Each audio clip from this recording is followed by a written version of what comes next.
Bom dia, meu nome é Yuri Barbosa. Essa é a aula de questões do Enem, né? A gente passou por um semestre de aula e a partir desse semestre de aula selecionei 20 questões de Enem, a maioria do Enem do ano passado, para a gente fazer uma revisão do conteúdo, né? Foi algo que os alunos estavam pedindo. Para a gente começar a pensar essa prova do Enem aí, algumas características aí, algumas dicas de provas essenciais aí, iniciais, tá?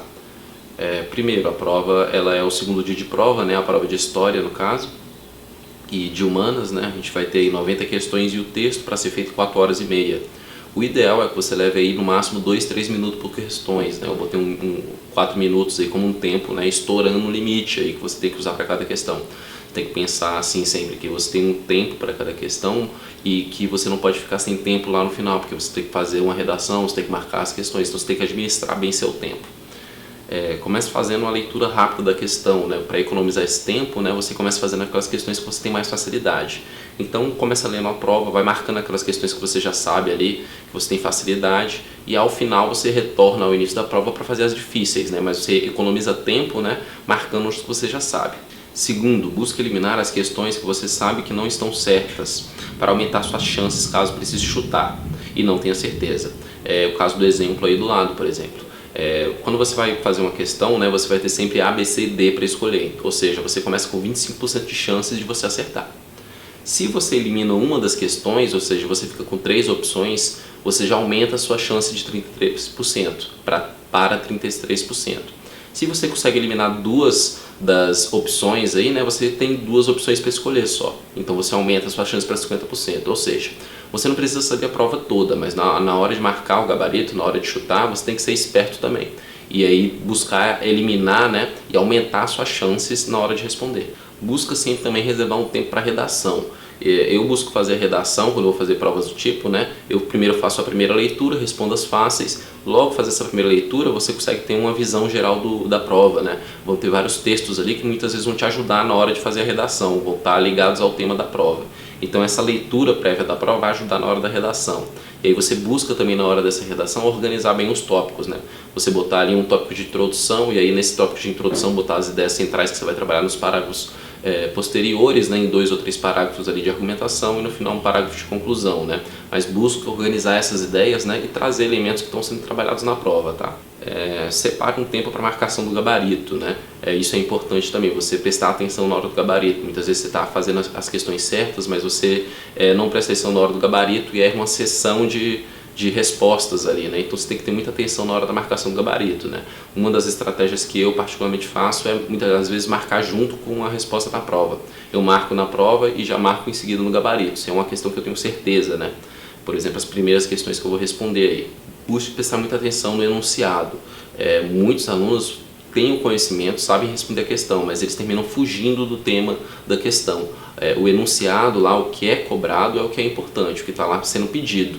Muitas vezes o texto vai te confundir, né, de alguma maneira. O enunciado pede uma coisa, mas no texto vai ter 2, 3 elementos sendo trabalhados. Então você tem que prestar atenção no que está sendo pedido no enunciado. Para começar aí a primeira questão, eu vou sempre ler a questão com vocês. Vou botar uma mensagem aí no vídeo, né, um tempo para você pausar e responder em casa, né? Eu vou disponibilizar aí para vocês a lista dessas questões para vocês poderem fazer e depois vir ver as respostas aqui comigo, né? Mas eu também dar esse tempo aí de pausa e botar aí no vídeo para vocês poderem pausar e responder junto comigo, caso queiram fazer de uma questão por uma, né, acompanhando o vídeo junto comigo. Então vamos lá para a primeira questão do Enem de 2019. Trata-se de construir um ritmo novo, para tanto era necessário convocar todas as forças vivas da nação, todos os homens que com vontade de trabalhar e confiança no futuro pudessem erguer um tempo novo, um novo tempo. E a grande convocação que proclama o povo para a gigantesca tarefa começaram a chegar de todos os cantos da imensa pátria aos trabalhadores, os homens simples e quietos, com pés de raiz, rostos de couro e mão de pedra, um carro de boi, um lombo de burro, em paus de arara, por todas as formas possíveis e imagináveis, em sua mudez cheia de esperança, muitas vezes deixando para trás mulheres e filhos, a aguardar sua promessa de melhores dias. Foram chegando de tantos povoados, tantas cidades, cujos nomes pareciam cantar saudades aos seus ouvidos, dentro dos antigos ritmos da imensa pátria, terra do sol, terra da luz, Brasil, Brasil, Brasília. O texto aí, né? Brasil, Sinfonia da Alvorada, Moraes de Jobim, Chegada dos Candangos. No texto, a narrativa produzida sobre a construção de Brasília articula os elementos políticos e socioeconômicos indicados, respectivamente em a. Apelo simbólico e migração interregional. B. Organização sindical e expansão do capital. C. Segurança territorial e estabilidade financeira. D. Consenso partidário e modernização rodoviária. Perspectiva democrática e eficácia dos transportes. Letra E. Tempo de resolução, vou deixar 3 segundos aí para vocês responderem, em seguida trago a resposta, tá? Então a resposta aí, letra A, apelo simbólico e migração interregional. A gente tem que lembrar que nessa construção de Brasília, né, existe uma grande propaganda, né, um grande chamado, né, com a promessa de emprego e moradia na nova capital. Então você tem um fluxo migratório em diversas regiões que estão sendo motivados porque muitas vezes pessoas que estão vivendo ciclos de seca e de pobreza no Nordeste, né, vão buscar novas oportunidades aqui. Muitos também vão vir de Minas Gerais, da região Norte. A região norte de Minas Gerais acumulou muitos povos quilombolas ali, fugindo da escravidão da área central do ouro, e são regiões que são muito carentes também, que vão aqui estar próximo de Brasília e que vão fazer, e essa proximidade vai propiciar, né, esse fluxo também, tá? Para a classe média também isso representou um novo modelo de vida, né? A gente tem uma população ali do centro de São Paulo, Rio de Janeiro, que está vindo para Brasília, né? Que está vindo com esse setor público que está sendo trago. Isso vai gerar muita resistência. Muitos cariocas, por exemplo, não queriam a transferência da capital. Então você tem uma relação de amor e ódio aí com a cidade, no meio dessa cidade que está sendo formada, né? E que é um detalhe também importante da gente lembrar, que é exclusivamente masculina, né? Nos primeiros anos de Brasília quase não existia mulher, né? Questão 2 aí do Enem em 2010. A Inglaterra pedia lucros, recebia lucros. Tudo se transformava em lucro. As cidades tinham sua sujeira lucrativa, suas favelas lucrativas, sua fumaça lucrativa, sua desordem lucrativa, sua ignorância lucrativa, seu desespero lucrativo. As novas fábricas e os novos altos fornos eram como as pirâmides, mostrando mais a escravização do homem que seu poder. Revolução Industrial, texto da Diane. Qual relação é estabelecida no texto entre avanços tecnológicos ocorridos na Revolução Industrial Inglesa e as características das cidades industriais no início do século XIX? Aí as questões, tá, gente? A, B, C, D aí. E tempo para resposta. Bom, a resposta aí no caso vai ser letra E, né? O alto nível de exploração dos trabalhadores industriais ocasionava o surgimento de aglomeramentos urbanos marcados por péssimas condições de trabalho, moradia e saúde, né? Lembrando, eu dei uma aula já de Revolução Industrial, né? E a condição desse trabalhador inglês, né? Você vai ter o surgimento das indústrias na Inglaterra e a população que vai trabalhar nessas indústrias vai morar perto das indústrias. Os donos das indústrias que têm dinheiro mesmo vão morar em casas grandes longe dessa área, até porque essa área perto da indústria, né, é uma área muito suja, né, que você vai ter a poluição do maquinário, tudo mais, né, um fluxo muito grande de pessoas pobres ali que vão estar em busca de emprego. Então é uma área de pouca valorização social, né, para essas pessoas que têm dinheiro. Junto disso é importante lembrar também que esses trabalhadores que estão morando ali próximo às fábricas, eles estão pagando um imposto muito alto, assim como estão pagando um aluguel muito alto e tendo uma condição de vida muito precária, né? Não tem direitos básicos ainda, né, de acesso à saúde, educação, né? São uma condição de vida muito precária, né, ao qual todos os membros da família trabalham, né? As crianças, as mulheres, o homem, todo mundo vai buscar algum tipo de remuneração para buscar se manter vivo, essencialmente, tá? Questão 3, Enem 2019. Dificilmente passe uma noite sem que algum visitante tenha seu celeiro ou sua pilha de cereais destruído pelo fogo. Vários trabalhadores não diretamente envolvidos nos ataques pareciam apoiá-los, como se vê nesse depoimento do The Times. Deixa queimar, pena que não foi a casa. Podemos nos aquecer agora. Nós só queríamos algumas batatas. Há um fogo ótimo para cozinhá-las. O texto aí do Capitão Swing, Hobsbawm e Rudet. A revolta descrita no texto ocorre na Inglaterra do século XIX. Foi uma reação ao seguinte processo socioespacial. Tempo de resposta. Bom, aí lembrando a aula de Revolução Inglesa Industrial, eu falei para alguns movimentos para vocês que são movimentos campesinos, né? Os diggers e os levers entre eles. Também falei dos movimentos puritanos. O que são esses movimentos? São movimentos do campo que estão acontecendo ali 100 anos antes, né, desse contexto aí falado da questão, mas que já são movimentos que vão buscar dentro do campo alguma autonomia, buscar ali terras comunais. Vão entender que a terra é um bem divino dado por Deus e que, portanto, é direito de todos.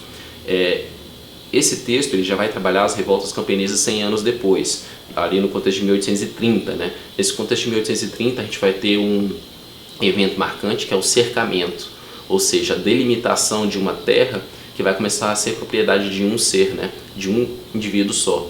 Então é uma consolidação do que Marx vai chamar de acumulação primitiva do capital. É o início do acúmulo de capital por meio de propriedade. Então a gente vai ter aí como resposta a letra B, né? Expropriação das terras comunais, ou seja, essas terras que antes eram comunais, né, que eram coletivas, agora vão começar a ser individualizadas. Então vai acumular essas terras no poder de algumas pessoas, tá? Questão 4, Enem 2012. É verdade que nas democracias o povo parece fazer o que quer, mas a liberdade política não consiste nisso. Deve-se ter sempre presente em mente que é independência e o que é liberdade. A liberdade é o direito de fazer tudo o que as leis permitem. Se um cidadão pudesse fazer tudo o que elas proíbem, não teria mais liberdade, porque os outros também teriam tal poder. O texto de Montesquieu, né, um dos pensadores aí do iluminismo. A característica de democracia recitada por Montesquieu diz respeito a questão A, B, C e D aí, e é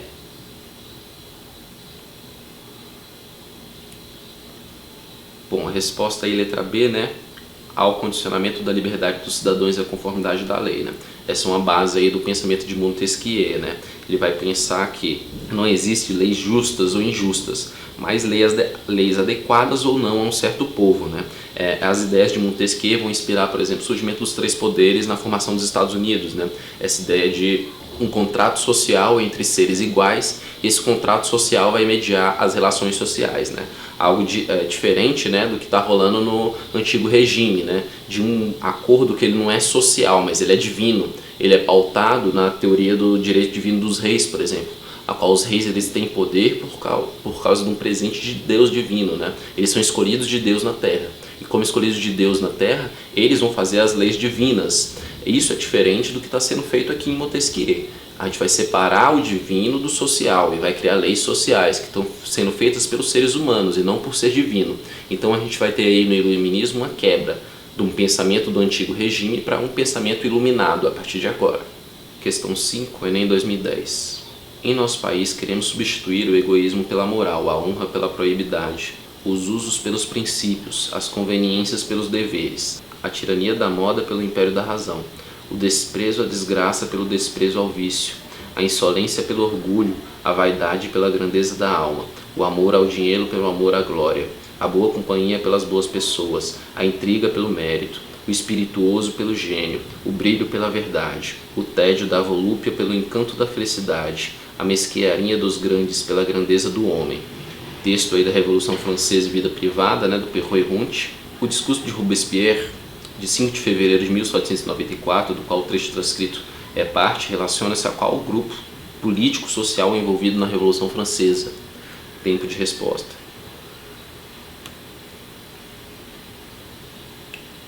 Bom, após a Batalha de Valmy, aí, né, a gente vai ter a proclamação da República Francesa, né, durante o processo de revolução. Lá na aula, lá eu falei disso para vocês, a gente tem ali um período entre 72 e 74 chamado de Convenção Nacional, ao qual a gente vai ter ali 750 deputados, ali, representantes do povo francês, e esses deputados vão ser divididos em 4 grupos, tá? A gente tem os girondinos, que vão se assimilar ali a ideais liberais, a gente tem os jacobinos, que já vão estar assimilando ideias, né, próximas ao que vocês conhecem como socialismo, né? Ideias que vão pensar a sociedade, né, e o bem coletivo. A gente vai ter os Cordeliers, que também vão pensar próximo aos jacobinos, mas assim um pouco mais extremistas, algo como se eles fossem comunistas e anarquistas, né, pensando no fim da propriedade privada e coletivização delas, por exemplo.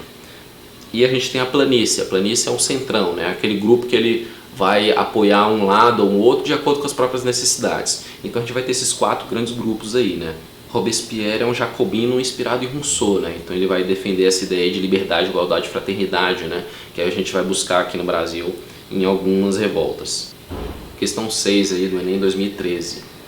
É preciso ressaltar que de todas as capitanias brasileiras, Minas era a mais urbanizada.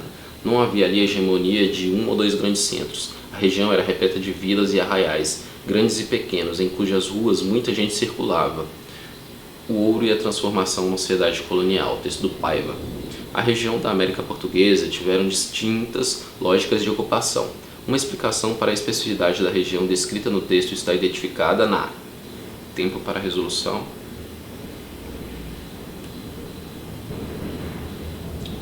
Bom, essa questão ela vai tratar de colonialismo, né? Um tema que a gente já estudou bastante aí ao longo do bimestre, do semestre também. Qual a ideia essencial? A gente tem um Estado colonial. Esse Estado colonial ele vai ter que ter controle sobre a colônia. Como é que ele vai ter esse controle? Um dos meios de ter controle aí no meio desse país gigantesco, né, é a criação de alguns órgãos para cobrança de impostos. Um desses órgãos é o Real Erário, de 1761. O Real Erário ele vai controlar a cobrança de impostos na colônia.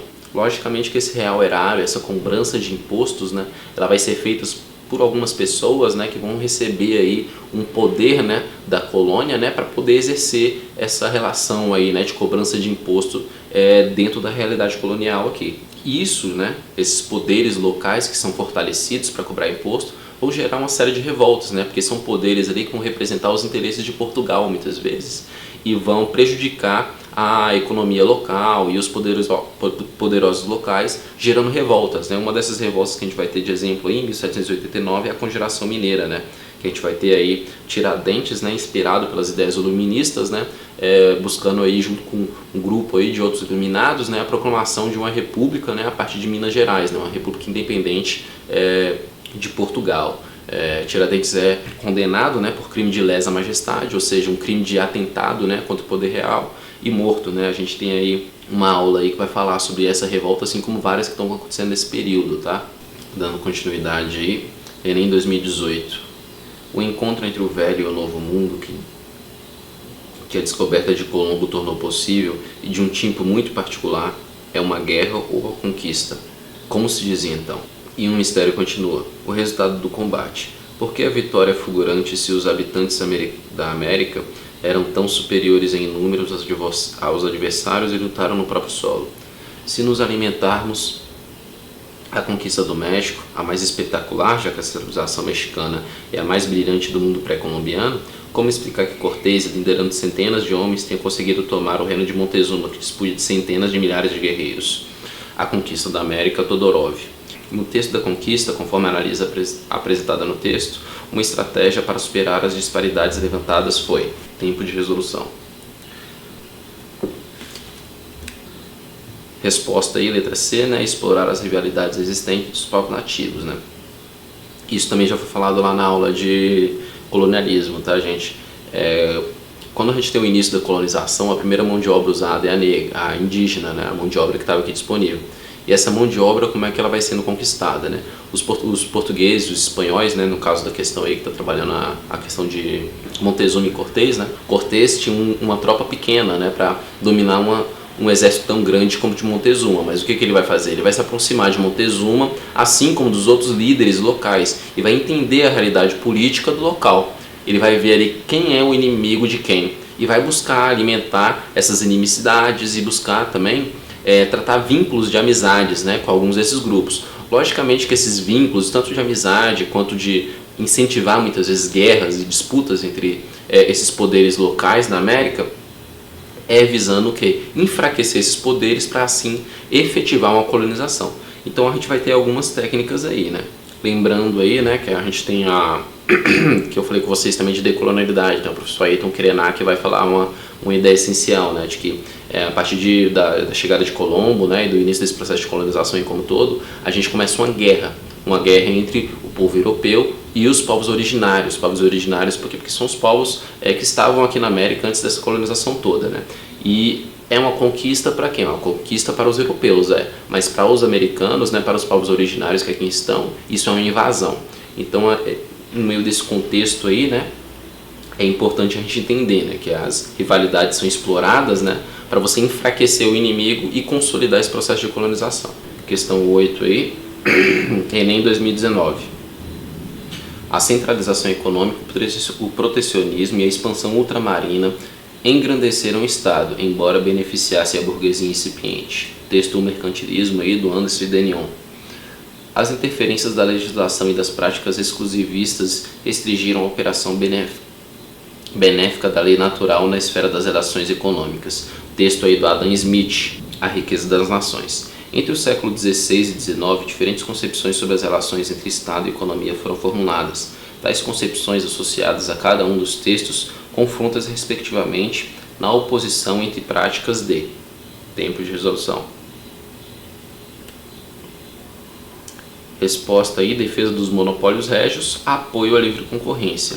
Aí são dois momentos distintos também, né, gente? Eu dei uma aula de colonialismo, neocolonialismo, é mais ou menos esse contexto aqui, né? A gente tem no colonialismo a defesa do monopólio régio, ou seja, o rei vai monopolizar o poder sobre ele, né? É o antigo regime aí, né? Foi vencido ali, começa a decaída após a Revolução Francesa. O apoio à livre concorrência, né, já tem a ver ali com esse contexto do século XIX aí, ao qual você já tem os cercamentos, né, que eu falei nas questões anteriores, mas ao qual você tem a ascensão de uma burguesia consolidada, uma burguesia que viveu o mercantilismo, que tem um cercamento, tem propriedade privada acumulada, que tem um sistema, né, de escoamento de produção, que tem um sistema de produção também firmado. Então aí a gente tem que diferenciar esses dois tempos históricos, tá? Um é um Estado absolutista que vai cobrar imposto e vai ter um controle forte sobre as relações comerciais, sobre tudo, né, na sociedade. E o outro é um Estado burguês que vai pedir o livre comércio. São dois tempos aí diferentes, mas que também estão interligados. A gente tem, por exemplo, as companhias das Índias ocidentais, orientais, né, que vão ser o quê? Companhias comerciais criadas durante o mercantilismo, né, que vão propiciar um monopólio por certos burgueses, né, que vão se consolidar ao longo do tempo, e esses burgueses vão ter um monopólio da exploração desses bens, né? Porque o poder real cria esse tipo de monopólio? Para ele poder ter um controle maior dessa exploração e assim poder arrecadar dinheiro para o rei. Isso, logicamente, essa arrecadação de imposto é o que vai gerar muita crítica, né, a todo o sistema de antigo regime, todo o sistema absolutista, né? Esse imposto cobrado pelo absolutismo é um dos motivos aí que vai fazer com que os liberais e a burguesia ascendam e ponham fim a esse poder real, né, ao poder do rei. Questão 9, Enem 2019. A revolta da vacina mostrou claramente o aspecto defensivo, desorganizado, fragmentado da ação popular. Não se negava o Estado, não se reivindicava a participação nas decisões políticas. Defendia-se valores e direitos considerados acima da intervenção do Estado. Os bestializados, o Rio de Janeiro e a República que não foi. Texto do Carvalho. A mobilização analisada representou um alerta, na medida que a ação popular questionava. Tempo de resolução. Resposta aí, letra D, arbítrio governamental. Essa revolta da vacina, né, faz parte de um contexto aí do Rio de Janeiro, né? Esse contexto do Rio de Janeiro tem a ver com aquela ideia de modernização urbana que eu falei para vocês já em algumas aulas, né? O Rio de Janeiro vai se inspirar na Paris da Belle Époque e vai fazer um processo ali de higienização do seu centro, de organização tanto da estrutura de prédios, de estruturação pública, quanto também de fazer uma limpeza desse centro, né? De levar o pobre para fora, fazendo com que surja diversas favelas e morros, por exemplo, durante esse período, né? Esse processo de expulsão do pobre, de começar uma limpeza social ali do centro do Rio de Janeiro, vai gerar uma série de revoltas na população que vão acumulando essa raiva. Quando você chega na revolta da vacina, essa raiva é colocada para fora, né? Por quê? Porque o governo vai impor uma política sanitária e essa política sanitária vai ser feita de maneira forçada, né? Vai ser feita de maneira carinhosa pelo Estado. Isso vai despertando, logicamente, também uma revolta também cada vez maior, né? A gente tem que lembrar também que nesse período a vacina não é a vacina atual, né? A vacina atual ela é fininha, pequena, a vacina do período é um negócio grande, né? Não é uma coisa tranquila, né? Quando você vai tomar essa vacina. Então ele vai aí, de alguma maneira, demonstrar o arbítrio governamental, ou seja, a força do governo é nem impor algo sobre o cidadão. Isso vai gerar uma revolta, assim como tem gerado, né, uma série de discussões atualmente no governo. A gente vai ter a vacina do Covid aí saindo aí entre o final do ano aí, início do ano que vem, e aí vem um grande debate, né? Essa vacina vai ser obrigatória ou não? Se ela for obrigatória, vai ser de que forma? É um debate aí contemporâneo, né? Questão 10, Enem 2019, o artigo 90. As nomeações dos deputados e senadores para a Assembleia Geral e dos membros do Conselho Gerais das Províncias serão feitos por eleições, elegendo a massa dos cidadãos ativos em assembleias paroquiais, os eleitores de província e estes, os representantes da nação em província. Artigo 92. São excluídos de votar nas assembleias paroquiais os menores de 25 anos, nos quais se não compreendem os casados, os oficiais militares, que forem maiores de 21 anos, os bacharéis formados e os clérigos de ordens sacras, os filhos de famílias que estiverem na companhia de seus pais, salvo se servirem a ofícios públicos. 3. Os criados de servir, em cuja classe não entregam os guarda-livros e primeiros caixeiros das casas de comércio, os criados da Casa Imperial, que não forem de galão branco, e os administradores das fazendas rurais e fábricas. 4. Os religiosos e qualquer que vierem em comunidade claustral. 5. Os que não tiverem de renda líquida anual 100 mil réis por bens de raiz, indústria, comércio ou emprego. Constituição de 1824, Brasil. De acordo com os artigos do disposto legal apresentado, o sistema eleitoral instituído no início do Império é marcado pelo tempo de resolução. Voto indireto e perfil censitário, né? O voto indireto por quê? Porque você vai eleger os eleitores, e esses eleitores é que vão votar. É aquilo que está lá no artigo 90. Elegendo a massa dos cidadãos ativos em assembleias paroquiais, os eleitores de província e estes, os representantes da nação em província. E o segundo aspecto é o perfil censitário, ou seja, um perfil que é limitado pela renda.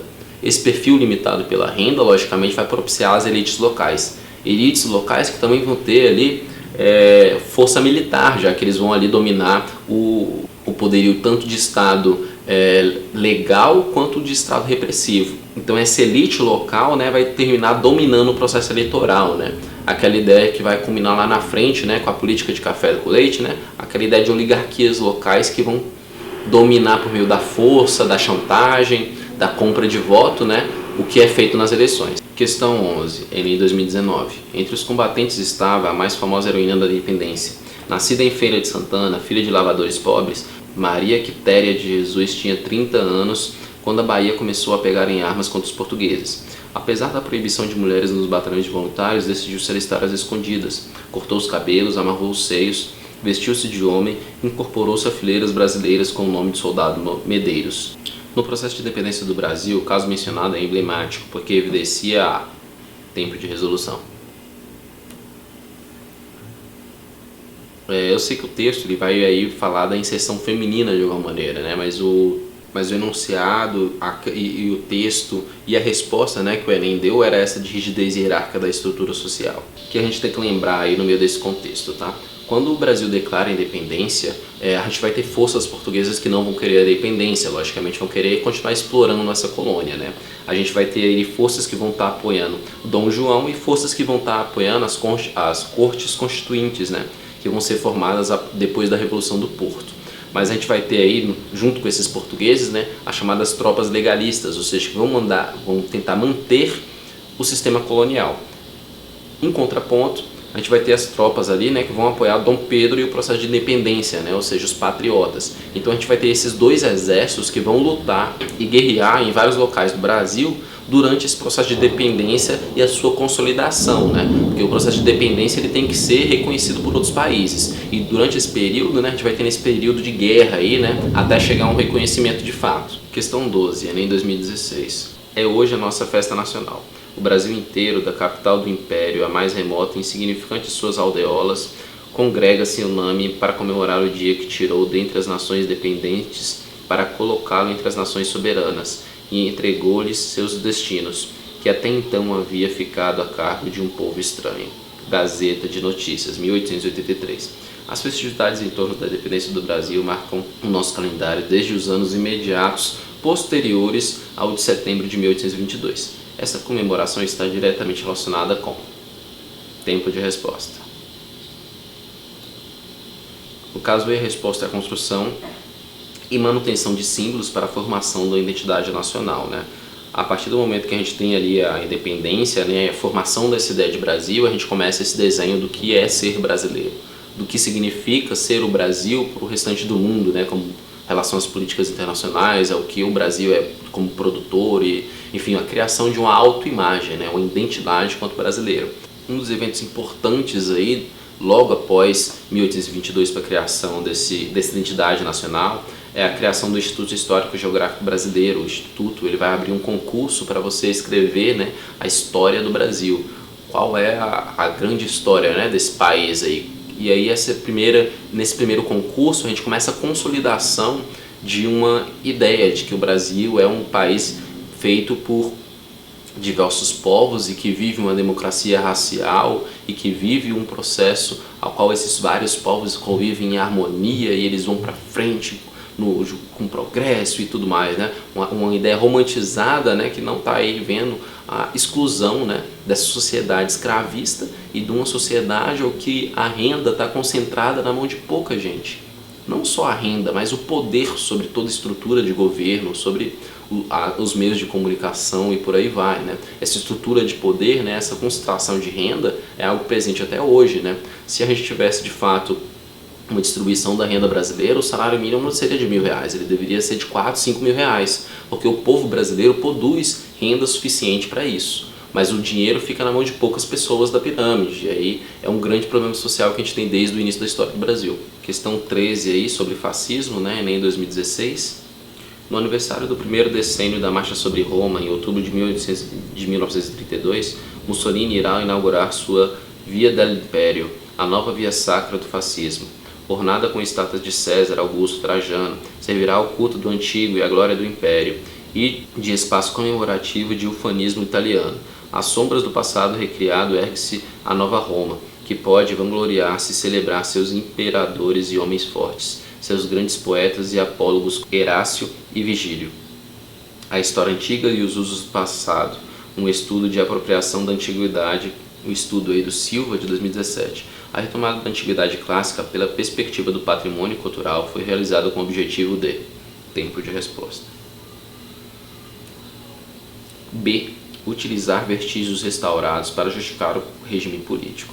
Essa ideia aí, gente, é a ideia do classicismo, né? A gente tem que lembrar o seguinte: o Império Romano ele vai sobreviver até o ano 370 e pouco ali depois de Cristo. Com a queda do Império Romano, a gente entra na Idade Média. O que é essa Idade Média? É um período que você tinha esse grande Império Romano, né? Ele caiu. Por quê? Porque você tem uma série de povos bárbaros, né? Povos do norte, os vikings, que estão tomando essa Europa, que vão se misturar e vai virar um grande fervilhão cultural, né? Você vai ter ali cristãos se misturando com esses nórdicos e isso vai fazer com que a Europa, né, perca sua unidade política, né? Essa unidade política ela vai se desfragmentando do Império. Ao final da Idade Média, a gente vai ter o quê? Uma cristianização da Europa. Com essa cristianização, você volta a uma união entre esses povos europeus, de comércio, a um fluxo, né, que deixa de ser beligerante como tinha sido até então. E aí você vai propiciar, né, um renascimento. Esse renascimento que vocês vão estudar nas artes e também como movimento político, né, ele vai buscar o quê? No século XV? Voltar ao glorioso Império Romano. A gente tem aí a primeira vez, né, que a gente vai ter o classicismo, né, representando uma mudança cultural. Esse mesmo classicismo que a gente viveu aí no século XV, XVI, a gente vai voltar com os fascismos. O fascismo de Mussolini, ele vai se inspirar lá na Grécia, na Roma antiga, no grande Império Romano, e nesse grande Império Romano ele vai buscar retomar valores, retomar, né, um deles é, por exemplo, a saudação nazista, né? Aquela saudação nazista é uma saudação que era usada no Império Romano, né? Uma retomada, né, da simbologia que é de grandeza, né, do Império que é idealizado, né? Aí a gente tem que lembrar uma ideia também importante.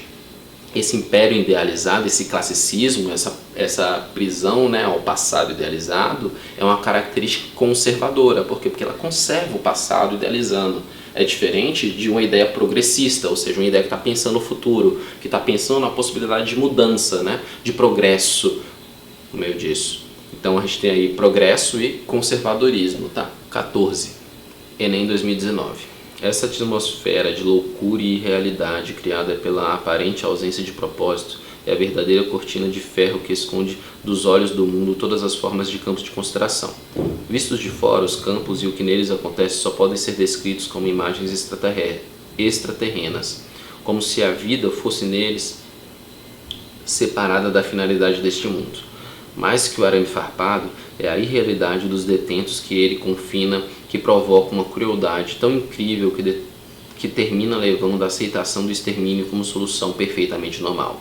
As origens do totalitarismo, Hannah Arendt. A partir da análise da autora, no encontro das temporalidades históricas, evidencia-se uma crítica à naturalização do tempo de resolução. Resposta letra E, enquadramento cultural, que favorece os comportamentos punitivos. Relembrando aí, na aula de fascismos, eu também toquei nessa ideia, né? A Hannah Arendt é uma autora que ela vai acompanhar o julgamento de nazistas no pós-Segunda Guerra.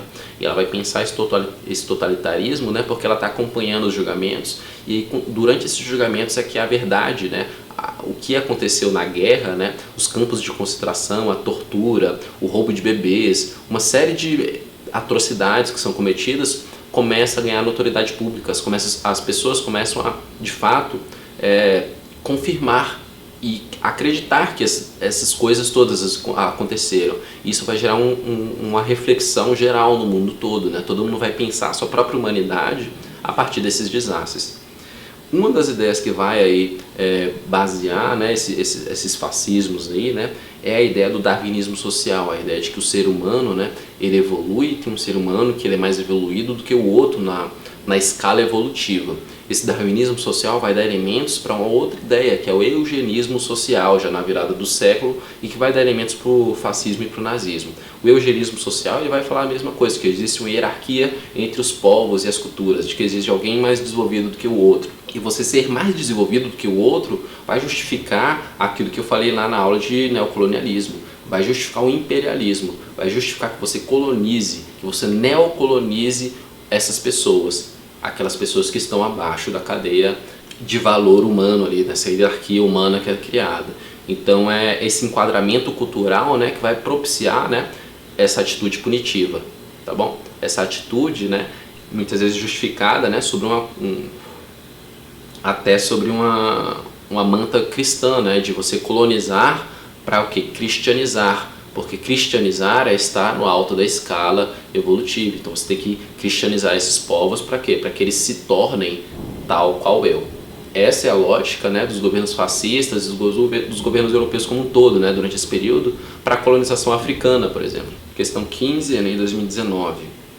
A Declaração Universal dos Direitos Humanos, adotada e proclamada pela Assembleia Geral da ONU na Resolução 207-A de 10 de dezembro de 1948, foi um acontecimento histórico de grande relevância. Ao afirmar pela primeira vez em escala planetária o papel dos direitos humanos na convivência coletiva, pode ser considerado um evento inaugural de uma nova concepção da vida internacional, a Declaração dos Direitos Humanos LAFER, História da Paz. A declaração citada no texto introduziu uma nova concepção nas relações internacionais ao possibilitar a tempo de resolução. B. Defesa de grupos vulneráveis, tá, gente? A gente tem que lembrar aí, eu também já falei disso para vocês na aula de Primeira e Segunda Guerra Mundial ali, a gente tem primeiro a Liga das Nações sendo criada. Quando a Liga das Nações é criada em 1919, a gente tem a Primeira Guerra Mundial ali e ela não se efetiva, né? Não consegue dar um ambiente de paz que ela se propunha. Após a Segunda Guerra, a gente tem a criação da ONU, e a ONU vai acumular as funções que a Liga das Nações tinha. Só que a ONU vai receber um apoio internacional depois da Segunda Guerra, né? A gente vai ter o julgamento dos nazistas, a gente vai ter aí uma série de eventos, né, que a humanidade vai se repensar. No meio desse fortalecimento da ONU, a gente tem que se lembrar aí de que ela tem algumas instâncias dentro dela. A gente tem, por exemplo, o Conselho de Segurança, que é um conselho importantíssimo para tomar essas decisões de nível global. Então a gente tem um grupo de países que vai disputar as cadeiras, né? E vai disputar a influência política dentro desses conselhos, dentro dessas instâncias da ONU, porque elas vão influenciar diversas medidas no mundo todo, tá?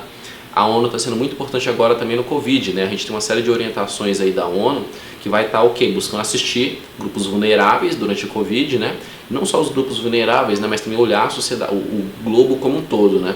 Para que esses grupos vulneráveis, né? Que é quem está na frente, que é quem não vai ter os direitos à saúde e a direitos básicos, é quem mais vai sofrer. Então a ONU busca desse trabalho agora também durante a Covid, de dar atenção a esses grupos que estão mais vulneráveis durante a pandemia. Questão 16, Enem 2014. As relações do Estado brasileiro com o movimento operário e sindical, bem como as políticas públicas voltadas para as questões sociais durante o primeiro governo da Era Vargas, de 1930 a 45, são temas amplamente estudados pela academia brasileira em seus diversos aspectos. São também os temas mais lembrados pela sociedade quando se pensa no legado vanguardista, o Estado da classe trabalhadora e políticas sociais. Durante o governo Getúlio Vargas foram desenvolvidas ações de cunho social, dentre as quais destaque-se a tempo de resolução. C. Criação de um conjunto de leis trabalhistas associado ao controle de representações sindicais. Aqui, gente, essa questão está falando de uma mudança de perspectiva até historiográfica, tá? Durante muito tempo, a conquista de direitos trabalhistas era associada a Vargas, como se Vargas tivesse dado de presente para a população brasileira. E a historiografia, a partir da década de 90, repensou essa lógica, né? Ela começou a assumir que a conquista dos direitos trabalhistas não foi um presente de Vargas, mas foi uma conquista social, uma conquista do movimento sindical, do movimento de trabalhadores das décadas anteriores, que estão fazendo mobilizações em busca desses direitos. Mobilizações que não são feitas só no Brasil, mas no globo todo, né? A gente tem durante esse período, por exemplo, o crescimento do Partido Comunista, que vai influenciar diretamente nessa organização para a conquista de direitos nas décadas anteriores, tá? A gente tem a greve geral de 1917 também, a gente também tem um movimento feminista e sufragista, né? As mulheres conseguiram direito de voto e estão buscando direitos civis aí nessas décadas seguintes, tá?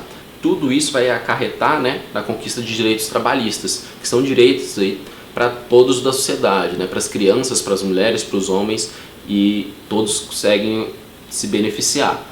Junto disso, o Estado também busca se beneficiar. Vargas dá direitos trabalhistas, ele assina a lei lá e dá os direitos que estão sendo exigidos ali há muito tempo, né? Mas esses direitos trabalhistas que ele vai dar por meio da lei assinando ela, vai ser para quê? Para poder manter um controle dos sindicatos. Os sindicatos agora ficam subordinados ao governo. E com essa subordinação ao governo, o governo consegue controlar os sindicatos e deter, por exemplo, fazer controle dentro dos movimentos comunistas e de organizações sindical um pouco mais radicais, como por exemplo o anarcossindicalismo, né? Questão 17. Enem 2015. Em todo o país, a lei de 13 de maio de 1888 libertou poucos negros em relação à população de cor. A maioria já havia conquistado a alforria antes de 1888, por meio de estratégias possíveis. No entanto, a importância histórica da lei de 1888 não pode ser mensurada apenas em termos numéricos. O impacto que a extinção da escravidão causou numa sociedade constituída a partir da legitimidade da propriedade sobre a pessoa não cabe em cifras. O jogo da dissimulação. Texto do Albuquerque. Texto 2. Nos anos imediatamente anteriores à abolição, a população livre do Rio de Janeiro se tornou mais numerosa e diversificada. Os escravos, bem menos numerosos que antes, e com os africanos mais aculturados, certamente não se distinguiam muito facilmente dos libertos e dos pretos e pardos livres habitantes da cidade. Também já não é razoável presumir que uma pessoa de cor seja provavelmente cativa, pois os negros libertos e livres podiam ser encontrados em toda parte. Visões da liberdade. Sobre o fim da escravidão no Brasil, o elemento destacado no texto 1, que complementa os argumentos apresentados no texto 2, é o tempo de resolução. Significado político da abolição. É importante a gente lembrar aí, gente, que mesmo com o fim da escravidão, o racismo não deixa de existir. O negro, ele, após o fim da escravidão, ele ainda não vai ter direito a terras, ele não vai ter direito a direitos sociais que vão ser tirados dele por conta de um racismo estrutural ali, um racismo estrutural que é mantido por quê? Porque você tem elites locais, elites que são elites brancas no poder. Essas elites brancas, logicamente, não vão propiciar a ascensão de pessoas negras, vão manter ali os seus iguais. Então a gente tem uma sociedade que é racista estruturalmente, né? Uma das maneiras aí da gente pensar a cidadania negra, por exemplo, é o uso dos sapatos, né? Você usar ou não um sapato durante esse período daria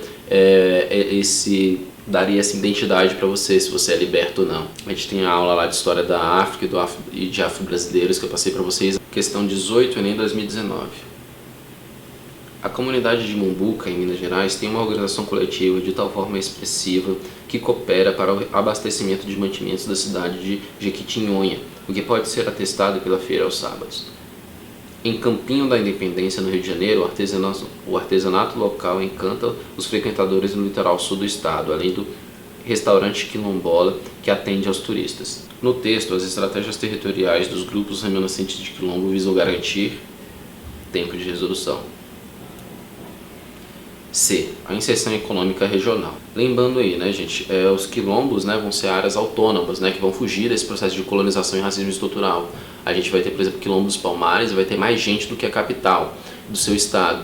O que isso significa? Que o quilombo dos Palmares, assim como os vários outros quilombos, eles têm uma autonomia na sua produção.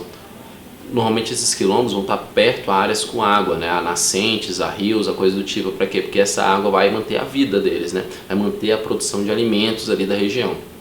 Essa produção de alimentos da agricultura quilombola é algo que sempre existiu, né? A gente tem as sementes crioulas, por exemplo, né? Que são sementes usadas no sertão nordestino, né? Essas sementes, elas estão adaptadas ao solo, né? E é uma forma de cultivo também, né? Que é, como vocês conhecem, como a agrofloresta, né?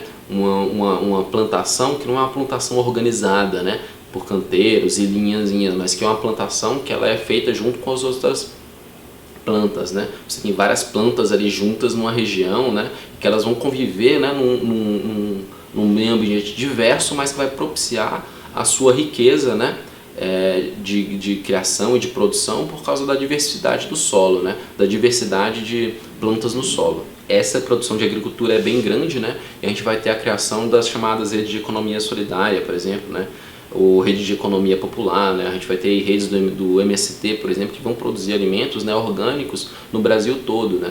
E esses alimentos orgânicos eles vão estar rodando no nosso dia a dia nas feiras aí de todo lugar do Brasil. Também vão ter muitas doações desses alimentos aí produzidos por comunidades quilombolas agora e por comunidades como o MST, né, que vão agregar tanto pessoas de origem negra quanto pessoas de origem indígena, muitas vezes do interior, né, e que vão produzir alimentos, inclusive aí durante a pandemia, né, teve uma doação muito grande desses movimentos rurais, né, de economia solidária para comunidades pobres, né, e muitos alimentos aí que são normalmente orgânicos, né, que não passam por esse processo de industrialização da monocultura, né, que a gente vai comprar no mercado e que fazem bastante mal para a nossa saúde. Além de impactar em todo o sistema natural, né, a gente tem aí diversos reflexos da natureza até hoje, né, por causa desse uso irregular do solo, né, algo que vocês podem ver todo dia no jornal. Questão 19, Enem 2019. A partir da segunda metade do século XVIII, o número de escravos recém-chegados cresce no Rio e se estabiliza na Bahia. Nenhum lugar servia tão bem a recepção de escravos quanto o Rio de Janeiro, o tamanho real da escravidão. Texto do França. Na matéria, o jornalista informa que mudança de dinâmica do tráfico atlântico está relacionada à seguinte atividade: tempo de resolução. Resposta letra B, extração de metais preciosos. Lembrando aí, a gente começa esse ciclo do ouro em Minas Gerais, né? E com esse ciclo do ouro, logicamente, tem uma necessidade de mão de obra. Com essa necessidade de uma maior mão de obra, de um número maior de pessoas, de um número maior de ouro rolando, né, no estado de Minas, você logicamente vai precisar de um controle maior do estado, porque o estado vai aumentar a sua arrecadação de impostos. E para manter esse controle sobre a arrecadação, né, em meio a tanto ouro rolando ali, você precisa aumentar o controle sobre a região, tá? Questão 20. Enem 2019, última questão. A ocasião faz o ladrão. Francis Drake tratava sua guerra de pirataria contra a Espanha papista quando roubou as tropas de mulas que levavam o ouro do Peru para o Panamá. Graças à cumplicidade da rainha Elizabeth I, ele reincide e saqueia as costas do Chile e do Peru antes de regressar pelo Oceano Pacífico e depois pelo Índico. Ora, em Ternate, ele oferece sua proteção ao sultão revoltado com os portugueses. Assim nasce o primeiro entreposto inglês ultramarino. História das colonizações. Da colonização às independências. A tática adotada pela Inglaterra no século XVI, conforme citado no texto, foi o meio encontrado para tempo de resolução. B. Conquistar as riquezas dos territórios americanos. A gente tem que lembrar, gente, que durante esse período aí de colonização, especialmente aí, século XV, XVI, ali, até o XVII também, né? A gente vai ter uma América que é uma América sem lei, uma América que não tem um controle estatal. O Estado português, por exemplo, é um Estado pequeno, né? O país, né? Portugal é uma ilhazinha, é um Estado brasileiro pequenininho, né? Comparado à nossa imensidão, né? A nossa imensidão. Como é que um país tão pequeno vai dar conta, né? Vai ter pessoas para dar conta de um lugar tão grande, né? Então existe uma dificuldade muito grande de fazer uma administração na América durante esse período inicial de colonização. E aí durante esse período a gente vai ter o surgimento aí de corsários e de piratas, né? Piratas são aqueles que vão estar trabalhando para eles próprios, são autônomos, né? Você tem um grupo de piratas ali que vai ter um acordo comum, né? Esses piratas, após saquear, eles vão dividir os lucros entre eles, por exemplo, né? Então você tem uma série de uma organização muito bem firmada entre esses piratas, né? Você vai ter, por exemplo, a Ilha de Tortuga, lá na América Central, que vai virar uma espécie de capital pirata, né? Um local que os piratas vão ali manter uma zona, né, livre do domínio de reis. Então os piratas são extremamente organizados e estão no mundo todo, tá? A gente vai ter movimento pirata da Ásia às Américas, assim, o globo todo vai ter algum tipo de movimentação pirata ou de saque, né, que se assimila à pirataria. O corsário, por sua vez, é o pirata também, só que um pirata que ele vai estar trabalhando para quem? Para os reis. Quando um pirata faz um contrato com algum rei da Europa, por exemplo, ele vira corsário. Ele começa assim a trabalhar para um rei. Então essa é a grande diferença. O pirata é um ser autônomo, corsário está trabalhando para algum tipo de rei ou rainha, tá? Importante a gente lembrar também que nessa América, né, que é aí fora de controle, não consegue, né, ser controlada por essas colônias, por esses países colonialistas, a gente também vai ter o surgimento de muitos quilombos e de aldeias indígenas que vão se deslocar para o interior e vão buscar fugir dessa colonização. Então a gente vai ter também várias áreas, né, que vão, de negros, indígenas e diversas populações também que vão muitas vezes fugir e se unir, né, como é o caso tanto do Quilombo dos Palmares quanto da resistência do Pacaembu II, né, que vai reunir indígenas, negros e diversas pessoas excluídas da sociedade para manter uma resistência contra esse poder colonial. Esse poder colonial que centraliza tanto o poder quanto o dinheiro na mão de poucas pessoas. Pessoas que estão representando ali o poder e o Estado europeu, né, o Estado do rei absolutista. E é isso, gente. Aqui eu acabo as questões do Enem. Fiz vídeo de questões agora, lá no final do ano, no início do ano que vem, na realidade, né, ao final do curso, eu vou fazer outras questões aí, tanto de Enem quanto de paz e outras provas para vocês, tá? Para revisar o conteúdo todo. Espero que vocês gostem. Se tiver alguma demanda, mandem para mim aí que eu trago para a próxima aula, tá? Valeu!